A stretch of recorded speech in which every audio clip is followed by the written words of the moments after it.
Capricorn, kamusta kayo? Hope you're all doing well and welcome to 1111 Pinoy Tarot. In today's reading, tingnan natin ang inyong romantic love relationship or situationship. Ano yung energy ng person mo towards you and towards the connection. Please don't forget to subscribe, like, comment, and share. And please tap the bell for updates from this channel. Just take what resonates for you and leave the rest yung mga hindi para sa'yo. Ano yung energy ng person mo towards you and towards the relationship or towards the connection. Energy ng person ng Capricorn.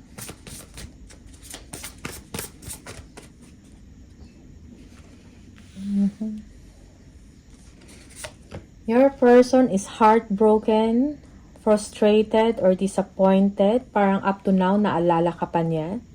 Okay? Yung person na to, hindi ka makalimutan. Siguro meron tong, merong hindi maganda nangyari sa inyo, no? Like, merong dishonesty, deception, merong selfishness, okay?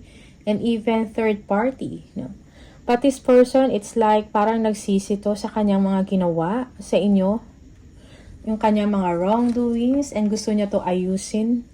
Yeah, merong dishonesty dito, deception, third party, no? Lihim, nagtatago, may ginagawa na hindi ninyo alam. Okay? And this is the cause of the separation or kung ano man tong heartbreak or emotional distance na nangyari sa inyong dalawa, Capricorn. Okay? This person is still wishing to be with you. No? Parang gusto ka pa rin niyang makasama. At gusto niyang itama kung ano yung pagkakamali niya sa inyo, Capricorn. Okay? Madaming tinatago yung person nito, lihim, no? Also, this person cannot think straight kung ano talaga yung goal niya sa buhay. Ano yung gusto niyang maabot, ma-achieve, at kung anong gusto niyang mangyari sa relationship ninyo. Okay. Yeah, the Wheel. This is a karmic relationship, no? Parang paulit-ulit. Okay? This person wants to be with you, parang gusto ng another chance with you. Para sa kanya, may realization dito na parang ikaw yung tao na para sa kanya. Okay? Parang nakita niya na ngayon kung ano yung katotohanan. No? Yeah. Parang merong realization sa part niya. Gusto niya ayusin, gusto niya magbago para sa inyo. Gusto niya itama kung ano yung mga pagkakamali niya sa inyo, Capricorn. The World, yeah. Gusto kang makita, no, ng person na to. Gusto kang makasama. Naaalala ka niya. Napapaisip siya kung paano ka niya makita or makasama. At kung ano yung pwede niyang gawin, no, para mapaamo ka or ma-please ka. Something like that. Okay? Meron siyang mga reflection dito, no, pagsisiyasat ng sarili. No? And he or she is trying to stabilize yung emotion niya, yung thoughts, yung action niya, okay? Merong big time na realization dito na nangyari sa kanya. This person, para ang ginagawa niya, nagta-travel na lang or kung ano-ano yung ginagawa niya, joining other activities or organization, meeting other people, meeting friends, no? Para makalimutan ka. But then again, deep inside, ikaw pa rin yung gusto niya, hindi ka niya makalimutan.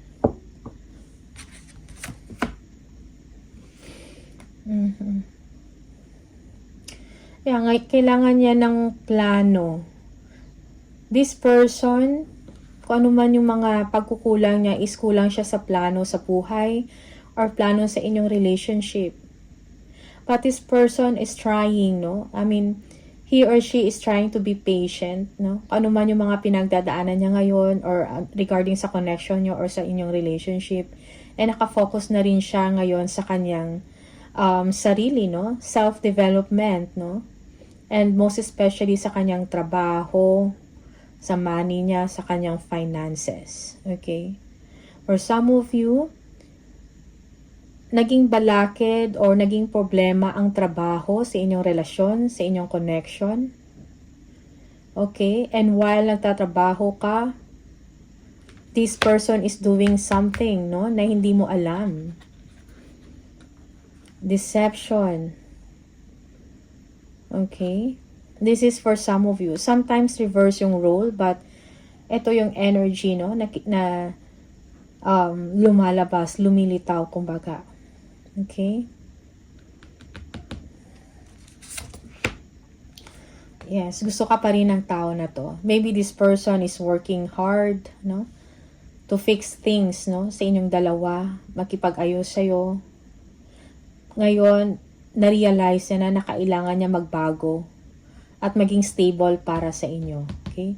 This person loves you very much, Capricorn. Para sa kanya, ikaw yung soulmate. Kailangan niya ng inyong forgiveness.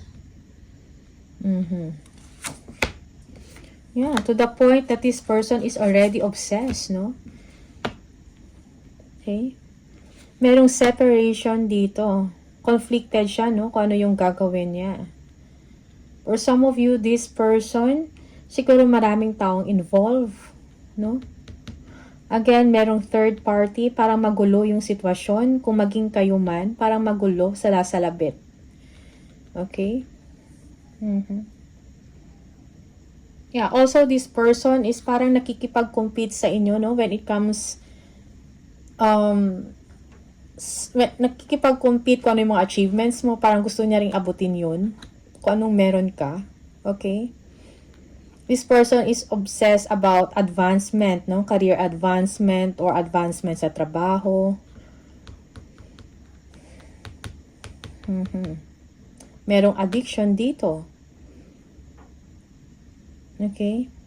Kung dati parang hindi ka nabibigyan ng oras, ng panahon, ng atensyon, parang bumaliktad, no? Yung tao na to ngayon is obsessed sa'yo. Okay? Also, this person is thinking na marami na siyang kompetensya sa inyo. Competition. And nagsiselos siya. Hindi niya sinasabi, pero deep inside, nagsiselos siya. Parang feeling niya, parang mas marami pang deserving sa'yo. Kumbaga. Okay? Yeah. Spying, stalking, ano kayang nararamdaman ni Capricorn sa akin ngayon? Ano kaya yung ginagawa niya? Okay? Parang nakikita niya sa inyo, Capricorn, that you are doing well when it comes to your money, when it comes to work, sa kaperahan mo, or finances, no? Yeah.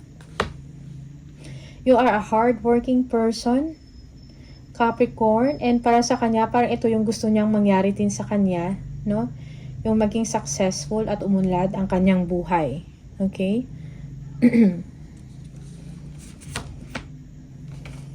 Yeah. This person is struggling.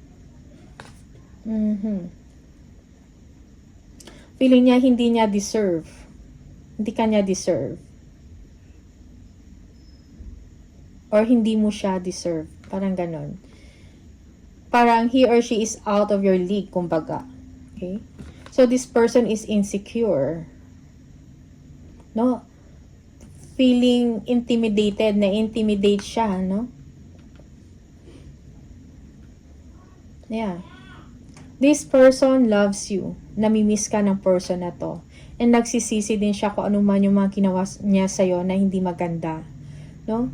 Ano man yan yung mga nililihim, tinatago, merong deception, pagloloko. Okay? That's for some of you.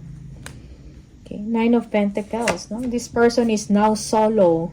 Okay? Independent.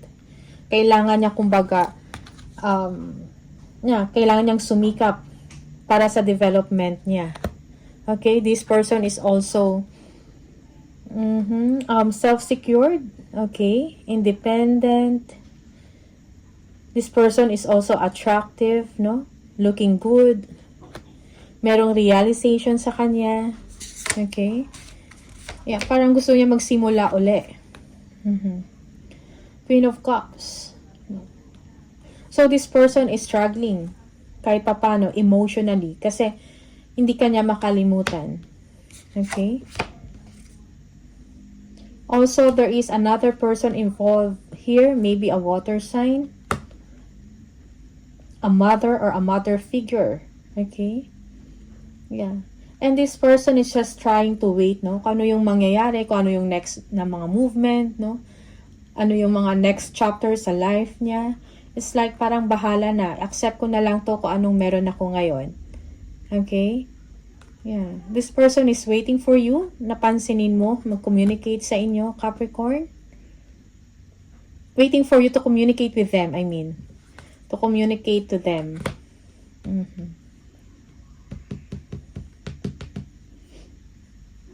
Kailangan niya magsakripisyo dahil sa mga ginawa niyang hindi maganda towards you. Parang kailangan niya tong magtiis. Okay?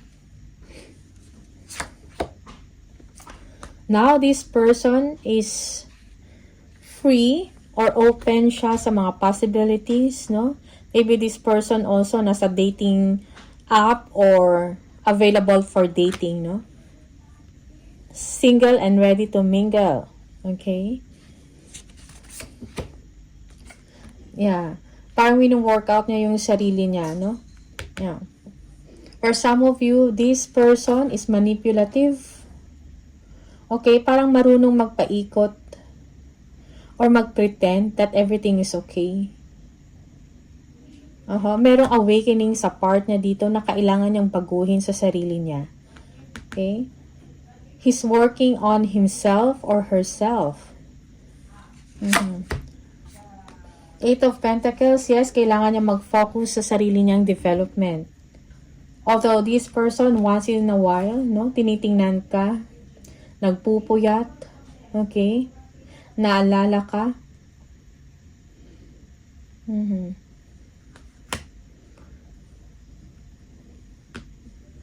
Nagmamasid, kumbaga. For some of you, this person parang nag-aaral or yeah, nagte-training, nag-aaral, nakafocus sa kanyang trabaho or kung ano man yung kanyang ginagawa, kung ano man yung craft niya. Okay? Yeah, maybe this person is nagmamanipulate or may ginagawa sa gabi, no? Na para ma-attract ka sa kanya or bumalik ka sa kanya.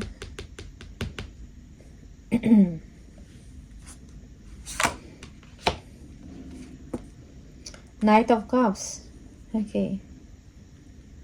Yeah. So, this person, no? Gusto niyang lumapit, gusto kang bisitahin or puntahan. Okay? Maybe this person will visit you sa inyong tinitirhan or sa inyong trabaho, magpapadala ng gifts or magsisend ng email or text, something na parang mabighani ka or ayan, na ma-attract ka sa kanya. Okay?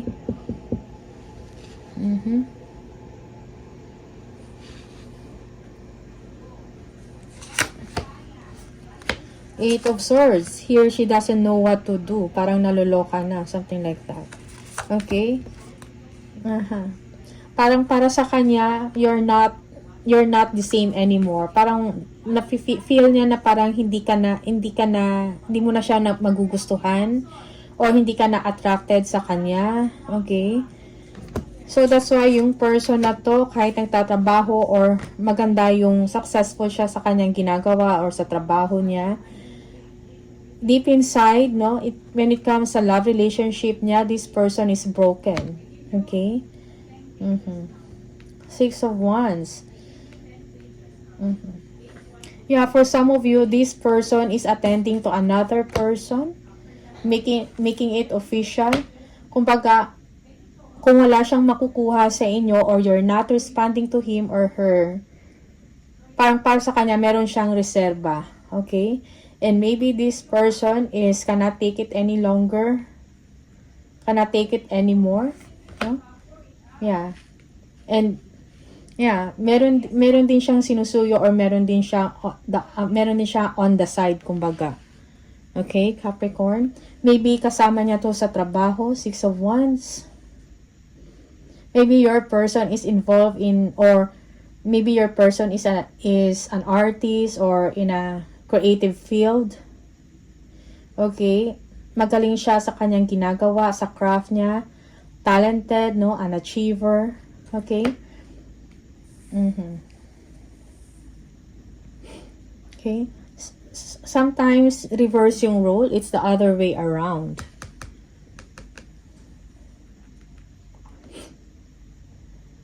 Ano natin?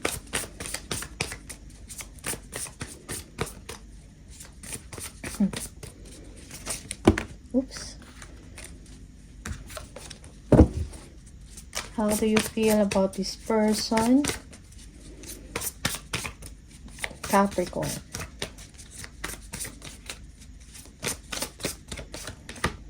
Okay. For you, parang tapos na. No? Parang okay ka na ngayon kung anong meron ka. Kung ano yung status mo, parang nakafocus ka sa work mo. But when it comes to this person, it's already done. Over and done, no? Kumbaga, okay? Parang madami ka na rin pinag-adaanan dito sa person na to. Like, hindi ka nabibigyan ng oras, divided yung time niya, and meron ka na ring mga inkling, no? Inkling feeling, no? Meron ka mga inkling na merong on the side or meron siyang ginagawa na hindi mo alam. Okay? And for some of you, you are grateful na tapos na to and you are moving on. Yeah, you are pursuing your dreams, your goal. No? Nakafocus ka na ngayon sa ambisyon mo. You are doing well, no? Sa trabaho mo. Or negosyo mo or kung ano man, no? In fact, meron ka pang gustong abutin, no? You are ambitious, no? You are driven. Yeah, you are sexy, attractive. Or some of you, you need time for yourself, no? Alagaan mo yung sarili mo. Pamper yourself, Capricorn. Okay? Queen of Wands, yes. Be confident, no? Do not underestimate yourself because you are an attractive person. Okay? You are talented, intelligent, warm. Okay? Successful. If you have a business, your business is doing well. Sa mga creative project mo or passion project, you are doing well. Yeah, you are enjoying your time with friends, no? Or with your family. This is for some of you. Okay? When it comes sa trabaho mo, you are doing well. Okay? Yeah. So, may mga opportunity for you to have fun, no? Fun times ahead for you. Capricorn. Okay?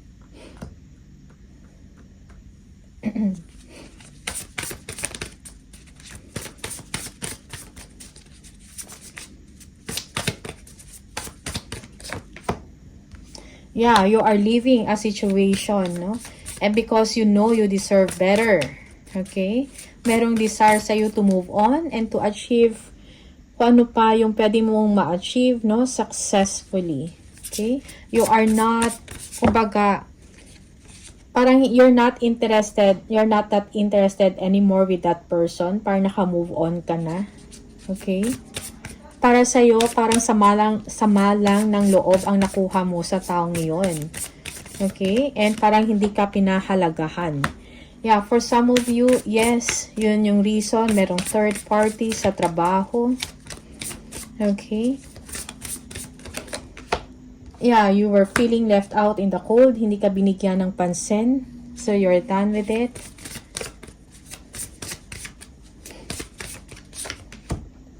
Ten of Cups, yeah, you want someone na pwede mo magsabi na, ito yung para sa akin na gusto ko magkaroon ng pamilya.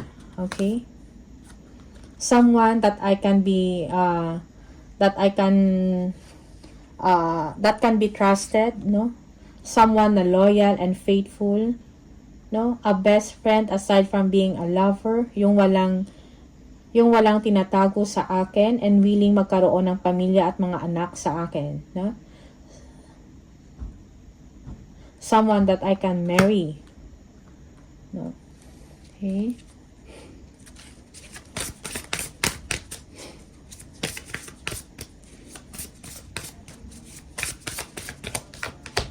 Yeah, King of Cups, no?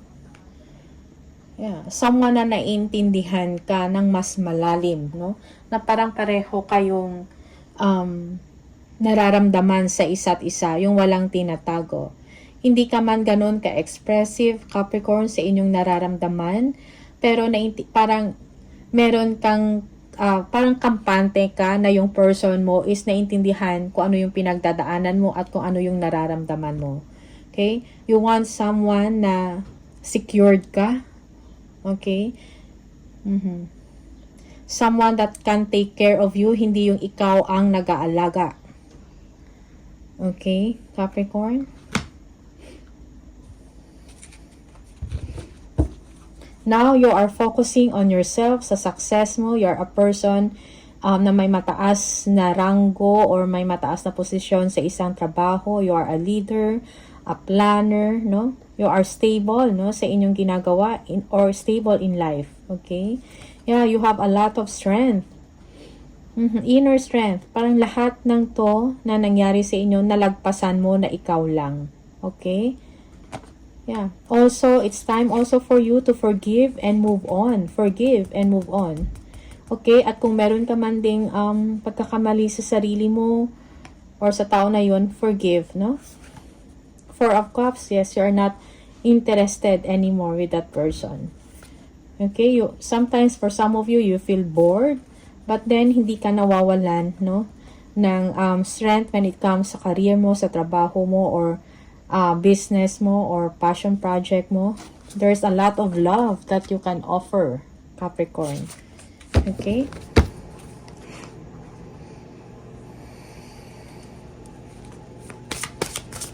Oops. Sexual desire. Okay? Ito yung mga energy na gustong sabihin ng person mo. No? Yeah, for some of you, you are very attractive, no? Nami-miss yung mga intimate moment with a person or intimate moment with you. Okay? Again, additional energy ng person mo. I cannot express myself. Hindi niya masabi, hindi niya ma-express kung ano yung nararamdaman niya na gusto ka pa rin niya, gusto ka niyang balikan. Okay? At gustong ayusin or i-fix, no? Paano man yung mga pagkakamali niya. I am stuck in visions of us together. Okay? Stuck yung person mo. Hindi ka niya makalimutan. Okay? Navi-visualize niya pa rin kayong dalawa. Kung ano sana yung meron kayo ngayon. Okay? Pero merong challenge, no? Na hindi nalagpasan. Okay? Okay, so you are unforgettable to this person. Mahal ka ng tao na to. But sad to say, for some of you, you are trying to move on. You are trying to recover and you are doing well sa trabaho mo, sa ginagawa mo, sa negosyo mo, or kung ano man project na meron ka. Alright? So, Capricorn, maraming salamat. These are the messages for you. Thank you and see you on the next video. Bye!